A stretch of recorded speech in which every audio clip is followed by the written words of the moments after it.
Assalamualaikum warahmatullahi wabarakatuh. Oke, selamat datang di channel saya. Jangan lupa untuk klik subscribe-nya, nyalakan lonceng notifikasinya, klik like jika suka, dan share video ini jika dirasa bermanfaat. Oke, langsung saja di video saya kali ini saya akan membahas tentang menggambar, khususnya dalam materi gambar bentuk dan gambar model. Nah, yang akan saya bahas di sini adalah apa itu pengertian menggambar, apa bedanya menggambar dengan melukis, kemudian apa itu gambar bentuk, apa perbedaannya dengan gambar model. Oke, langsung saja kita masuk ke pengertian menggambar. Di sini dijelaskan bahwasanya gambar adalah kejujuran dari seni. Dengan menggambar, seseorang telah mengembangkan kemampuan dalam melihat, mengamati, dan juga memahami apa yang sudah dia lihat. Ini adalah pendapat dari Spencer Gore. Dia adalah seorang seniman. Nah, dalam mengartikan sebuah seni, khususnya dalam menggambar, kita harus melakukan 3 kegiatan utama, yaitu melihat, mengamati, dan memahami. Nah, apa saja yang akan kita amati dan kita pahami untuk menggambar? Nah, dalam sebuah kegiatan menggambar, kita pertama harus melihat, mengamati, dan memahami apa saja yang harus kita lakukan, apa saja yang harus kita lihat. Nah, yang harus kita lihat, kita amati, dan kita pahami adalah bentuk objek gambar. Jadi kita harus melihat objeknya terlebih dahulu, memperhatikan bagaimana proporsinya, bagaimana komposisinya, dan juga bagaimana pencahayaannya. Nah, hal-hal ini itu adalah hal yang paling mendasar ketika kita akan menggambar bentuk dan juga menggambar model. Nah, sekarang kita akan bahas apa itu gambar bentuk dan apa itu gambar model. Di sini saya akan menjelaskan bahwasanya prinsip menggambar model itu pada dasarnya sama dengan menggambar bentuk. Ketika kita akan menggambar bentuk, maka objeknya adalah alam benda atau benda mati. Akan tetapi ketika kita akan menggambar model, maka objeknya adalah makhluk hidup yang terdiri dari manusia dan hewan. Jadi ini adalah yang membedakan apa itu gambar bentuk dan apa itu gambar model. Ini adalah contoh ketika kita menggambar bentuk di mana kita harus melihat bendanya terlebih dahulu, kita mengamati bendanya, kemudian kita memahami apa yang akan kita gambar. Dari sebelah mana akan kita melihat, bagian-bagian mana yang akan kita gambar. Kemudian ketika kita menggambar model, bisa kita lihat adalah objeknya adalah manusia, dan ini membutuhkan detailing yang lebih baik daripada gambar bentuk. Lebih khusus, di materi ini saya akan membahas tentang gambar bentuk. Disiapkan catatannya agar kalian tidak lupa apa itu gambar bentuk. Oke, akan saya bahas. Menggambar bentuk adalah suatu proses pernyataan kembali hasil pengamatan suatu objek gambar pada bidang gambar. Jadi di sini ada sebuah pernyataan, yaitu suatu proses pernyataan kembali hasil pengamatan suatu objek gambar pada bidang gambar.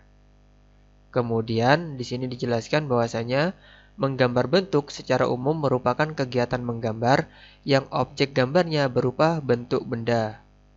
Di dalam penggambarannya, objek benda tersebut hendaknya digambar seobjektif mungkin.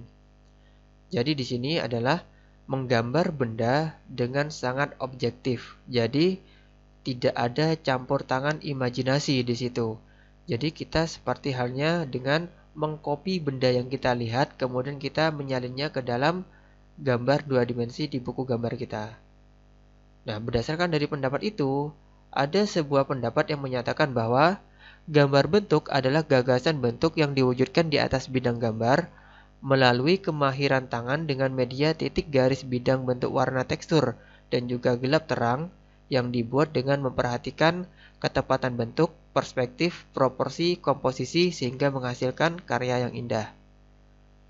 Dari hal itu disebutkan bahwasanya dengan perkataan lain bahwasanya menggambar bentuk sama halnya dengan memotret benda dengan kemampuan penglihatan dan kemahiran tangan.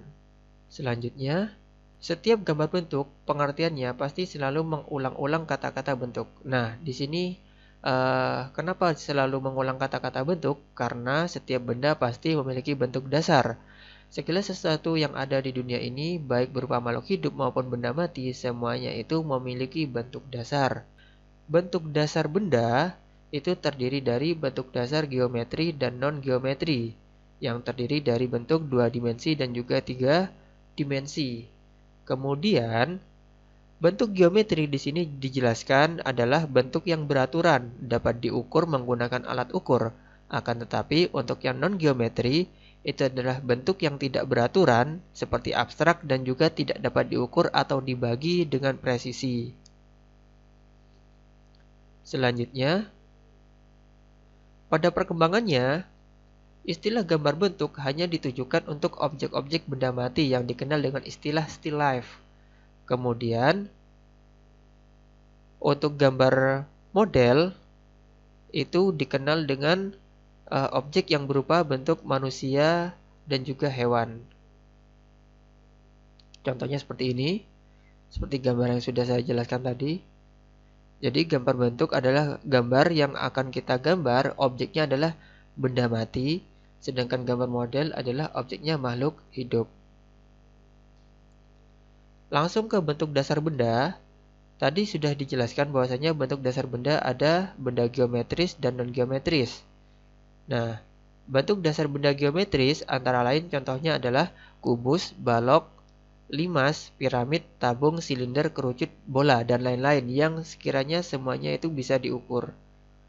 Kemudian, bentuk dasar non-geometris itu seperti halnya daun, kertas yang diremat, buah, batu, dan sebagainya, sayur, dan sebagainya yang tidak bisa diukur.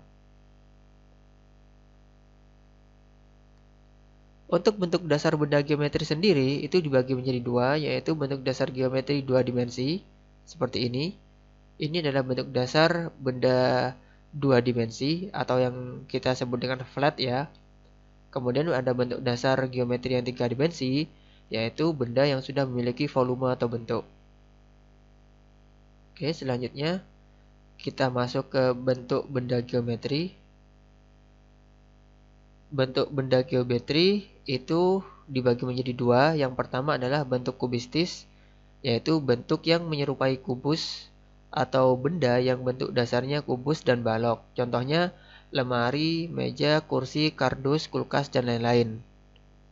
Kemudian ada bentuk benda geometri yang bentuk dasarnya adalah silindris, yaitu benda yang bentuk dasarnya menyerupai silinder atau bulat. Contohnya gelas, botol, teko, dan lain-lain. Seperti ini contohnya. Jadi bentuk benda geometri itu ada geometris yang kubistis dan ada juga geometris yang silindris. Ketika kita akan memulai menggambar bentuk, ini yang sangat penting yang perlu kalian perhatikan dalam menggambar bentuk adalah yang pertama adalah isometri. Isometri itu adalah langkah-langkah yang harus kalian lakukan ketika kalian ingin menggambar bentuk bagi kalian yang baru saja belajar menggambar. Isometri itu adalah sebuah teknik yang memudahkan kita untuk membuat suatu benda dengan bantuan garis bantu seperti ini. Lebih lanjut, saya akan buat video tutorialnya bagaimana cara menggambar gambar bentuk dengan menggunakan teknik isometri. Yang kedua adalah perspektif. Perspektif adalah bagaimana cara kita melihat atau memandang posisi dari suatu benda. Di sini ada dua gambar, A dan B. Nah, kebanyakan ketika kita tidak menggunakan perspektif, maka gambar kita itu tidak presisi seperti yang gambar B. Akan tetapi ketika kita menggunakan teknik perspektif, maka sudut pandang yang dihasilkan atau visual yang dihasilkan dari suatu gambar itu jauh lebih baik.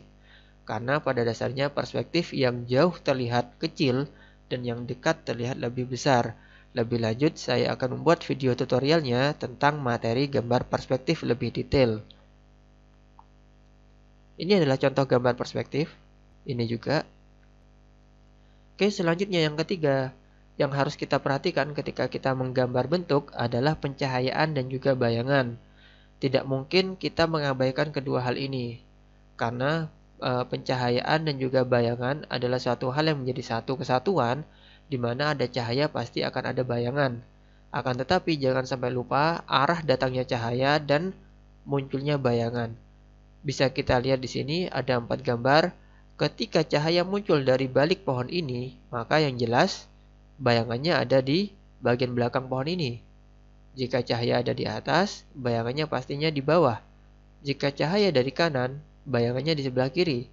Jika cahaya datangnya dari kiri, maka bayangannya di sebelah kanan. Jangan sampai terbalik. Dan yang terakhir yang perlu kita perhatikan adalah teknik arsir. Karena teknik arsir ini sangat penting bagi kita yang ingin menggambar bentuk, khususnya untuk membuat benda tersebut tanpa 3 dimensi.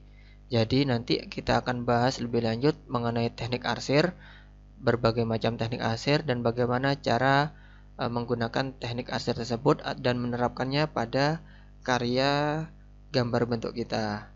Oke, terima kasih sudah menonton video ini sampai selesai. Jangan lupa untuk support channel ini dengan cara klik tombol subscribe-nya, nyalakan lonceng notifikasinya, like jika suka, dan share video ini jika dirasa bermanfaat. Terima kasih. Assalamualaikum warahmatullahi wabarakatuh.